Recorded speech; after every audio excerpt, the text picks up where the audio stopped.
5월 가정의 달을 맞이해서 우리 모든 성도들의 가정이 특별히 구원받는 은혜와 축복이 있기를 바랍니다.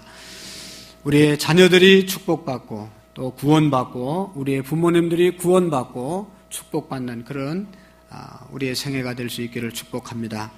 우리가 지난주에는 어린이 주일로 지키면서 우리 교회 아동부 학생들과 함께 이 예배를 드렸습니다. 우리 학생들을 보고 여러분들 많은 것을 느꼈겠지만 참 밝고 씩씩하고 건강하게 아름답게 성장하는 모습들이 참으로 감사하고 우리가 그들을 위해서 기도하고 격려해 주는 그런 일을 계속 해야 될 줄로 압니다. 자녀들을 축복하면서 늘 대할 수 있기를 바랍니다. 축복이라는 말의 뜻은 뭐라고 그랬어요? 좋은 말을 많이 해준다. 좋은 말을 많이 하는 것이 축복을 빌어주는 겁니다. 자녀들을 볼 때마다 축복의 말을 하시고 정말로 우리 자녀들에게 신앙의 유산을 물려주는 그런 부모님들이 될 수 있기를 바랍니다. 내가 예수님 잘 믿는 것처럼 우리가 믿는 이 예수 그리스도를 자녀들, 후손들까지도 잘 흘러갈 수 있는 그래서 명품 가문이 되시기를 축복합니다. 오늘은 우리 둘러보시면 중고등부 학생들이 함께 예배를 드립니다. 우리 중고등부 학생들을 환영하고 축복합니다. 우리 중고등부 학생들이 이 정체성의 혼란을 느끼면서 보내는 그런 시간 아니겠어요? 이렇게 하고 싶은데 이렇게 돼버리고 내가 지금 예배 잘 드리고 싶은데 예배 잘 안 드려지고 말씀을 좀 듣고 싶은데 또 딴 생각나고 왔다 갔다 하는 것이 우리 학생들입니다. 그러나 우리가 하나님 어릴 때부터 만나고 분명한 비전을 발견하면 어디에서든지 정체성의 혼란을 겪지 않고 나는 하나님의 자녀고 하나님이 나를 이 땅에 보내시고 하나님이 나를 통해서 위대한 일을 행하실 것을 기대하면서 살아갈 수 있는 그런 은혜가 있을 수가 있습니다. 그러니까 우리 학생들을 위해서도 늘 기도해 주시고 축복해 주시기를 바랍니다. 오늘은 어버이 주일로 우리가 지킵니다. 오늘 성경을 보면 두 부류의 사람에게 주시는 말씀이 있습니다. 첫 번째로는 자녀들아, 자녀들에게 주시는 말씀이 있고 또 4절의 말씀에 보면 아비들아, 아빠 엄마에게 주시는 말씀이 있습니다. 이 두 가지 말씀을 함께 나누도록 하겠습니다. 오늘은 특별히 어버이 주일이니까 우리 어버이들이 격려를 받고 축복을 받으면 좋겠어요. 우리 어버이들이 얼마나 수고가 많습니까? 먹고 싶은 거 있어도 자녀 먹이려고 안 먹이고 또 입고 싶은 옷이 있어도 자녀에게 좀 더 잘해주려고 옷 사는 것도 절제하고 가고 싶은데 다 가지 못하고 절제해서 자녀들을 양육합니다. 너무너무 수고가 많으십니다. 우리 한번 다 어버이들은 자기들끼리 한번 축복하겠습니다. 너무 수고 많으십니다. 한번 인사합시다. 우리끼리 격려하고 축복합시다. 힘내십시오.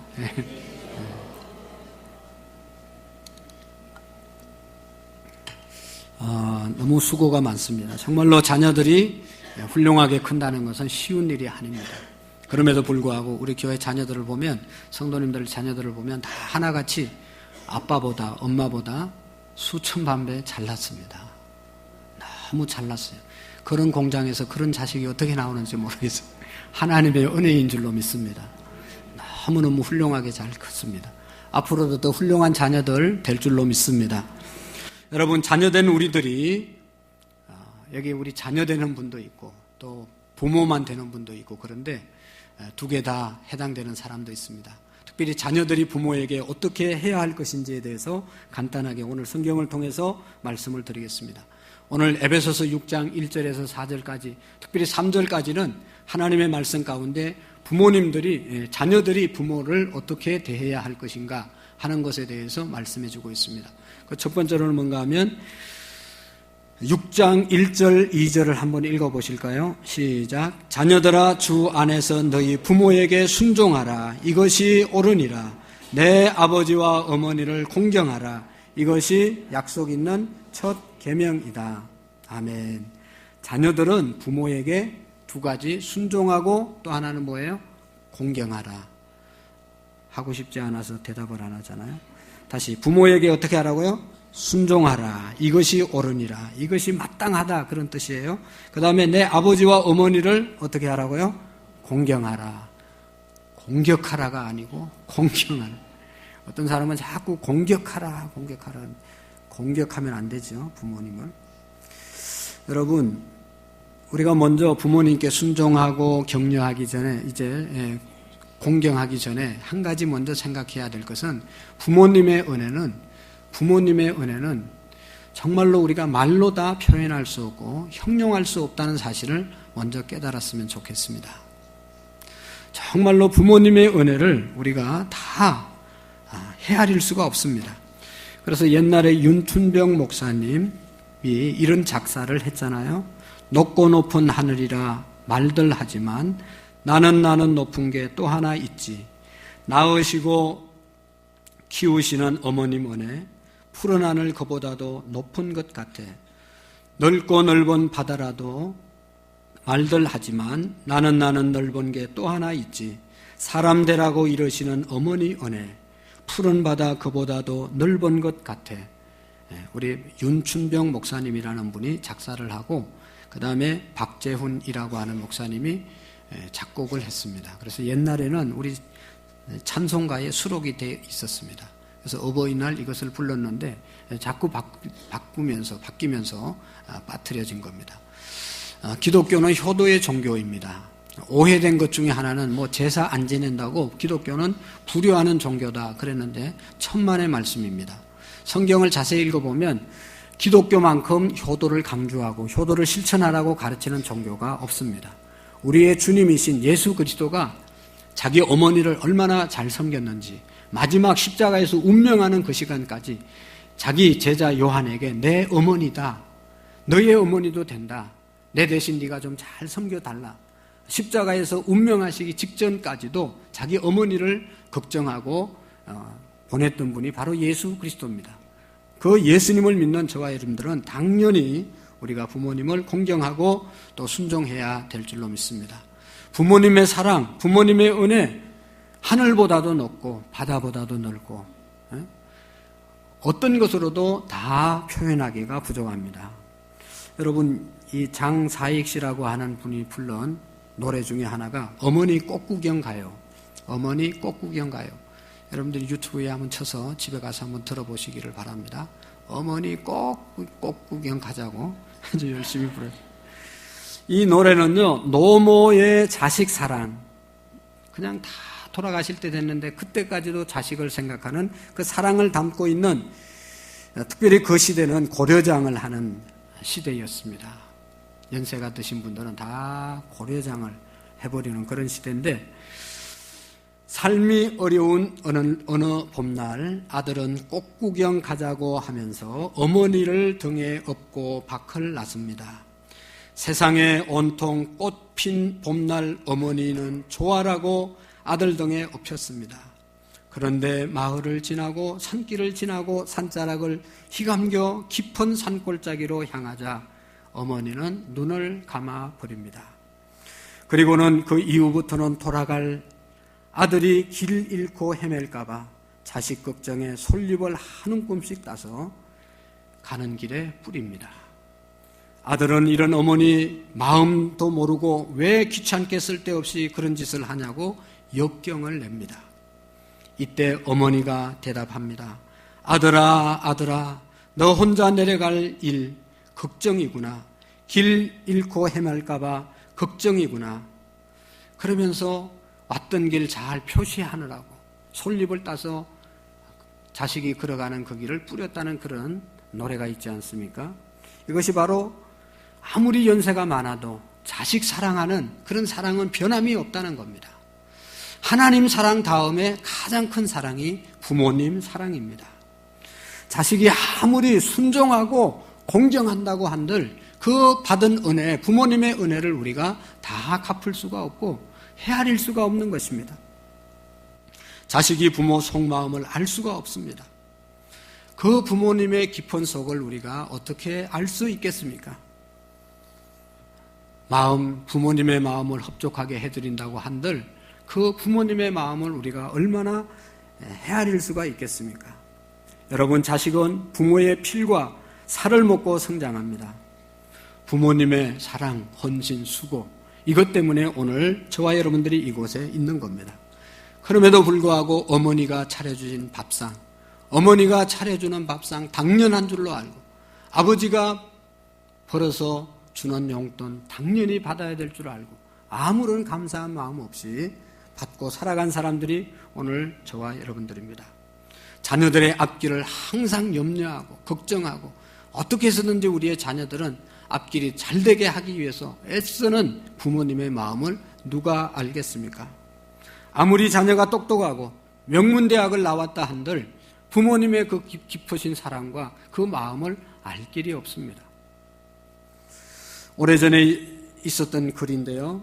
엄마가 위암 판정을 받았을 때 딸이 그 어머니를 생각하면서 지은 시가 있습니다. 어머니라고 하는 시입니다.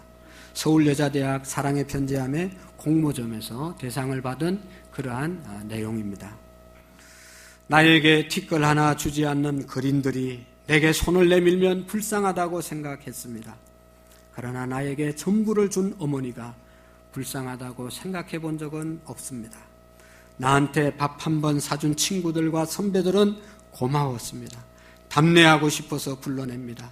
그러나 나를 위해서 밥 짓고 밤늦게까지 기다리는 어머님께 감사하다고 생각해 본 적은 없습니다. 실제로 존재하지도 않는 드라마 속의 배우들 가정사에 그들을 대신해서 눈물을 흘렸습니다. 그러나 일생 지치고 힘든 어머니를 위해 진심으로 눈물을 흘려본 적은 없습니다. 골방에 누워 아파하던 어머니 걱정 제대로 한번 해본 적이 없습니다. 친구와 애인에게 사소한 잘못을 하나만 해도 미안하다고 하고 용서를 빌었습니다.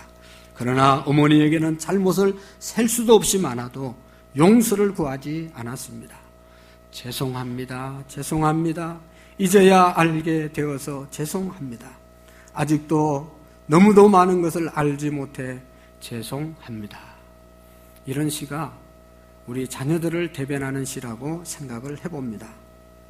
여러분의 생애가 이곳까지 오는데 장성할 때까지 가장 많이 자기를 위해서 헌신해 준 분이 누굽니까? 가장 많이 눈물을 흘린 분이 누구겠습니까? 가장 많이 사랑해 준 분이 누구겠습니까? 애인이겠습니까? 친구겠습니까? 남편이겠습니까? 아내겠습니까? 아닙니다. 우리 부모님만이 가장 깊은 사랑, 가장 많은 눈물을 흘리면서 우리를 양육하셨습니다. 우리가 이 땅에 하나님이 보내서 왔지만 하나님은 우리 부모님들을 통해서 우리를 이 땅에 있게 하신 것입니다. 하나님이 먹이시고 입히시고 다 해주셨지만 하나님 대신 하신 분이 우리 부모님들입니다. 그런 거로 우리 부모님들은 하나님의 대행자입니다. 우리가 하나님을 잘 섬기는 것은 아주 간단합니다. 그것은 하나님의 대행자이신 우리 부모님을 잘 섬기는 것이 하나님을 잘 섬기는 것입니다. 교회는 열심히 왔다 갔다 하면서 또 헌금은 나름대로 많이 하면서 부모님을 나몰라 하는 것은 하나님을 제대로 섬기는 것이 절대로 아닙니다. 옛날에 바리새인들과 서기관들은 그렇게 했습니다. 부모님에게는 용돈 한 번 안 주면서 왜 용돈을 안 주냐 그러면 뭐라고 했습니까? 하나님께 드려야 되기 때문에 돈이 없습니다. 그렇게 말한다는 거예요. 예수님께서 분명히 말씀하기를 부모도 잘 섬기고 하나님도 잘 섬겨야지, 하나님 섬긴다는 핑계로 부모님 안 섬기는 것은 이것은 잘못된 신앙이다, 잘못 믿는 것이라고 예수님께서 분명히 말씀해 주셨습니다. 여러분, 10계명이 있잖아요. 하나님의 자녀들이 지켜야 될 계명 10가지를 하나님께서 요약해서 주셨습니다. 1계명에서 4계명까지는 하나님 어떻게 하면 잘 섬길 수 있을까, 하나님과의 수직적인 관계를 말하고, 또 인간관계에 있어서 우리 인간관계를 어떻게 하면 잘할 수 있을까에 대한 계명을 주셨습니다. 5계명에서 10계명까지죠. 그 첫 번째 계명이 뭔가 하면 내 부모를 공경하라는 것입니다. 출애굽기 20장에 보면 내 부모를 공경하라 말씀하고 있습니다. 부모 공경은 인간관계에서 제일 기초가 되고 제일 중요한 계명이기 때문에 인간들이 지켜야 될 계명 중에 가장 먼저 우리에게 주셨다는 것을 기억해야 합니다. 자녀들아, 주 안에서 너희 부모에게 순종하라고 말씀했습니다. 여러분, 부모님에게 순종하라고 하신 이유 중에 하나는 제가 생각할 때는 부모님은 절대로 자녀들에게 잘못된 말을 한마디도 안 하시는 겁니다. 여러분, 부모가 하는 말씀은 그 어떤 사람들이 하는 말보다도 진실을 말씀하시고 정말로 우리가 잘되게 하기 위해서, 유익하게 하기 위해서 하는 말씀입니다. 그런 거로 우리가 순종하면 절대로 손해가 나는 법이 없습니다. 그런데 사람들은, 우리 특별히 중고등부 친구들은 부모님이 하시는 말씀보다는 선배가 하는 말, 또 친구가 하는 말, 또 잘못된 사람이 말하는, 사기꾼이 말해도 그 말을 더 솔깃하게 따라가고 순종할 경우가 많이 있다는 겁니다. 얼마나 어리석은 짓인지 모릅니다. 여러분들의 이제 시기를 지냈던 어른들이 여러분들 학생들을 볼 때 빤하거든요. 다 지나온 길이기 때문에 어떤 길이 잘못된 길이고 어떤 길이 제대로 된 길인지는 부모님이 다 경험을 통해서 이미 다 마스터한 겁니다. 다 마스터한 사람이, 걸어본 사람이 하는 얘기를 들으면 다시 우리는 그러한 잘못을 안 할 수 있는 겁니다. 그런 거로 우리는 부모님께 온전히 순종하셔야 합니다. 다만 주 안에서 순종하라 그랬잖아요. 주 안에서 순종하라는 말은 주님의 말씀에 위배되는 그러한 어떤 것을 이야기할 때는 하나님의 말씀을 먼저 순종하고 그 다음에 부모님의 말씀에 순종하라는 말씀인 것입니다. 부모님 사랑도 타락하고 변질되어 사람들이 있습니다. 아담 이후에 범죄하고 원죄를 가지고 태어난 우리 인간은 부모님이라도 타락한 본성이 있기 때문에 또 타락한 이야기를 할 경우가 있습니다. 그것 외에는 부모님의 마음 우리가 공경해야 되고, 그럼에도 불구하고 우리가 부모님을 말씀에 순종해야 하는 것이 자녀들의 마땅한 도리입니다. 공경한다는 말은 공손히 섬긴다는 뜻이고 존경심을 가지고 예의를 갖춘다는 말입니다. 존경심을 가지고 예의를 갖춰서 말하는 것, 섬기는 것, 대하는 것, 이것이 부모님을 공경하는 것입니다. 여러분, 다른 이제 6계명 살인하지 말라, 8계명 간음하지 말라, 9계명 도둑질하지 말라, 거짓말하지 말라, 도적질하지 말라, 탐내지 말라, 10계명 중에 이 계명들은 다 하지 말라고 하고 끝나는 겁니다. 그런데 이 제5계명은 내 부모를 공경하라, 그리하면 땅에서 잘되고 장수하는 축복을 약속하셨습니다. 성경에는 자식을 사랑하라 그런 계명은 없어요. 성경의 전체적인 어떠한 흐름은 사랑, 자녀를 사랑해야 되지만 이 제5계명처럼 제11계명 내 자녀를 사랑하라 그런 계명은 없단 말이죠. 전체적으로 자녀를 사랑하라는 말은 있지만 부모를 공경하라는 말은 있는 겁니다. 왜 그랬을까요? 우리가 부모 공경을 잘 못하기 때문에 공경하라, 그리고 또 더 못하니까 이거 하면 네가 땅에서 잘되고 장수의 축복을 주겠다고 말씀했어요. 그러니까 우리가 이 계명을 지킬 때 우리는 땅에서 잘되고 장수하는 축복을 누리게 되는 것입니다. 자, 시간이 이제 다 돼가서 3가지 말씀을 드리고 마치려고 합니다. 여러분, 부모님을 제일 잘 공경하는 것, 그게 뭔가 하면 부모님의 이름에, 부모님 이름 석자에 욕되지 않게 사는 겁니다. 옛날에 우리 시골에서 어릴 때, 자랄 때 막 못된 짓 하고 돌아다니면 어른들이 저놈 누집 아들이야, 누집 새끼냐, 그렇게 묻는 거예요. 잘못은 내가 해놓고 아버지를 찾고 아버지가 욕먹는 거예요. 자식 교육을 어떻게 시키길래 저 모양이냐고 아버지를 욕합니다. 학교 다닐 때 여러분, 큰 사고 치면 선생님이 뭐라 그래요? 집에 가서 부모님 데려오라. 아들이 유리창 깨고 뭐 사고 치고 그러면 부모님 반드시 불려가는 거예요. 불려가서 부모님, 아무 죄가 없는 부모님께서 선생님한테 손을 싹싹 빌면서 한 번만 용서해 주세요. 제가 잘못 가르쳤어요. 죄송합니다. 그러면서 그냥 사정사정 하는 사람들이 부모님이에요. 여러분, 그렇게 사는 것은 효도하는 게 아닙니다. 상 받았습니다. 누구네 자식이냐? 좋은 일 했습니다. 누구네 집안이냐? 형통했어요. 누구네 가정이냐? 부모가 누구냐? 이렇게 물어보는, 그렇게 사는 사람이 효도하는 겁니다. 부모님의 이름에 욕되지 않게 사는, 그것이 하나님의 자녀들, 또 우리가 공경하는 도리인 것입니다. 사랑하는 성도 여러분, 우리는 모두가 다 하나님의 자녀들입니다. 하나님의 자녀들입니다. 하나님 자녀된 저와 여러분들이 하나님의 이름에 영광을 돌리는 삶을 살 수 있기를 축복합니다. 예수 믿는 사람이 저래? 교회 다닌다고 하면서 저래? 교회 다니는 사람이 역시 달라. 교회 다니기 때문에 좀 다르네.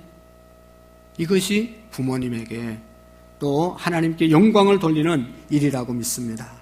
두 번째로는 여러분, 우리가 효도하는 길은 자식들의 가정이, 자식들이 기쁘게 살고 행복하게 사는 것이 효도하는 것입니다. 결혼하기 전에 자녀들은 열심히 기쁨으로 자기 일의 의미를 찾고 살고, 결혼해서는 아들, 딸 놓고 그냥 행복하게 살아가는 것, 살아주는 것만 해도 효도하는 겁니다. 다시 말하면 결혼했는데 뭐 이혼을 하네, 안 하네, 사네, 죽네, 뭐 어쩌니 안 좋은 얘기를 계속하면 부모의 마음은 찢어지는 거예요. 부모의 마음은 말할 수 없이 무너지는 거예요. 부모의 기쁨, 부모의 슬픔, 그것은 자녀에게 있는 겁니다. 내가 아무리 부족함이 없이 살아도 우리의 자식이 잘못된 길 가고 우리의 자식이 망가지는 것 보면 나는 부족함이 없어도 그 망가지는 자식 때문에 마음이 너무너무 아프다는 거예요. 나는 비록 어렵고 힘들어도 우리의 자녀가 잘 나가는 거 보면 기쁘고 즐겁고 행복한 겁니다. 자식은 기쁨이요 슬픔입니다. 우리가 행복하게 살면 부모에게 있어서 기쁨이 되는 것이고, 우리가 불행하게 살면 부모님을 불행하게 만드는 겁니다. 그런 거로 우리 자신들이 행복할 수 있기를 바랍니다. 부모님 앞에서 억지로라도 웃으세요. 부모님 앞에서 억지로라도 기뻐하세요. 부모님 앞에서 억지로라도 즐겁게 사십시오. 그것이 효도하는 것입니다. 그리고 가장 큰 효도는 부모님을 하나님 알게 하고 하나님 믿게 하고 얼마 남지 않는 생에 하나님 믿다 천국으로 인도하는 것이 가장 큰 효도인 줄로 믿습니다. 하나님 잘 섬길 수 있도록 우리 부모님들을 인도하고 기도하고 그렇게 살아가는 저와 여러분들이 되기를 원합니다. 여러분, 사람들이 조사했어요. 부모님들이 어버이날 받고 싶은 제일 귀중한 선물이 뭐냐? 여러분 아시죠? 뭐예요? 잘 알았어요. 현금. 현금을 좋아하는 현금. 왜 달라고 그러는 거예요? 왜 현금을 좋아하겠어요? 손자들 뭐 사주고 싶어서. 그러니까 다 부모에게 드리는 거는 다 자기들에게 돌아오니까 아낌없이 주세요. 할렐루야. 바보 멍청이처럼 아꼈다가 유산 하나도 물려받지 못하지 말고 열심히 섬기면 다 그거 모아놨다가 다 자식에게 주는 거예요. 우리 교회 어떤 집사님, 어머니가 병상에 누워 있으면서 어머니 모시고 있었는데 형제들이 와서 용돈 주고 가면 다 자리 밑에 넣어놨다가 돌아가시기 전에 다 그 자식 줬어요. 아니, 연세 드신 분들이 쓸 때도 있지만 다 쓰고 남는 거 다 어떡하겠어요? 다 자식들에게 주는 거예요. 심은 대로 거두는 겁니다. 어쨌든 우리 부모님들에게 용돈을 드리시기를 바랍니다. 그리고 얼굴을 뵙기를 원합니다. 얼굴 뵙는 것. 전화, 얼굴 못하면 전화라도 좀 자주 하시고 선물, 여행 보내드리는 것 등등 여러 가지가 있습니다. 어쨌든 우리 부모님들을 잘 공경하고 부모님 말씀에 순종하여 땅에서 잘되고 장수하는 축복이 있기를 축복합니다. 마지막 4절의 말씀에 보면 아비들에게 말씀합니다. 아비들아, 너희 자녀를 노엽게 하지 말고 오직 주의 교훈과 훈계로 양육하라. 여러분, 자녀들을 화내게 하지 말라는 것이죠. 더 쉬운 말로 말하면 뭐예요? 노엽게 하지 말라는, 화내게 하지 말라, 열받게 하지 말라. 우리 자녀들은 열을 잘 받아요. 막 확 열받잖아요. 어떨 때 열을 받냐? 제일 열을 잘 받을 때가 첫 번째로 비교할 때. 성적표 가져왔는데 몇 등인데 걔는 몇 등했는데 너는 이게 뭐냐 그러면 바로 열받는다는 거예요. 그러니까 이게 비교하면 안 됩니다. 또 부모님이 일관성 없이 행동하고 말할 때 부모님이 왔다 갔다 하는 거예요. 어제는 이렇게 하라고 했다가 오늘은 이렇게 하라고 해요. 애들이 열 안 받겠어요? 좀 일관성 있게 사세요. 일관성 있게 부모님들이. 그리고 그냥 무시할 때, 그냥 무슨 말을 해도 그냥 귀담아 안 들어, 애들 얘기를. 그럴 때 애들은 열받는다는 겁니다. 부모님이 이중적인 삶을 살 때 말은 하지 못하지만 아빠가, 엄마가 저래서는 안 되는데 하면서 열을 받는다는 겁니다. 그리고 도망가고 싶을 때가 있는데 그게 언젠가 하면 부모님들이 부부싸움 할 때 집 뛰쳐 나가고 싶은 거예요. 나가서 살 수만 있으면 그냥 나가고 싶은데 혼자 힘으로 살 수도 없고, 그래서 부모님들 싸우는 거 그냥 마음이 무너지지만 참고 기다리는 겁니다. 그런 거로 자녀를 노엽게 하지 말라. 부부싸움 하지 마시기를 바랍니다. 할렐루야. 한 번도 안 싸운 사람처럼 앉아있어요. 하여튼 하나님이 우리의 가정을 선물로 주셨습니다. 하나님 말씀 위에 부모님에게 순종하고 공경하고 자녀를 열받게 하지 않는, 그래서 하나님 말씀대로 세워져 행복한 가정이 되시기를 축복합니다. 우리